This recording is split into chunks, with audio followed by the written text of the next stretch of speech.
கர்த்தருடைய நாமம் மகிமைப்படுவதாக. இன்றைய நாளுக்கான ஜீவனுள்ள வார்த்தை யோவான் எழுதின சுவிசேஷம் 11ஆம் அதிகாரம் 40ஆம் வசனம். இயேசு அவளை நோக்கி, நீ விசுவாசித்தால் தேவனுடைய மகிமை காண்பாய் என்று நான் உனக்கு சொல்லவில்லையா என்றார். அல்லேலூயா.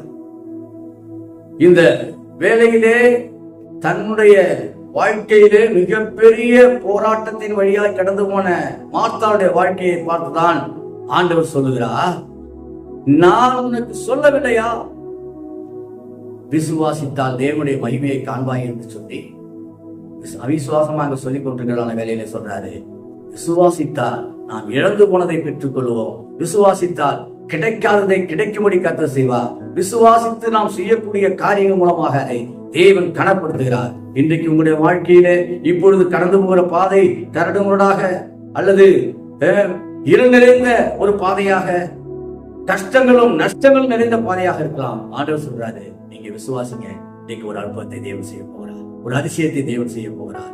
அன்பின் பரலோக பிதாவே, பரலோகத்தின் தேவனே, இந்த வேலைக்காக நன்றி செலுத்துகிறோம். இதனாலே கர்த்தர் எங்களுக்கு ஆசீர்வதித்து கொடுப்பீராக.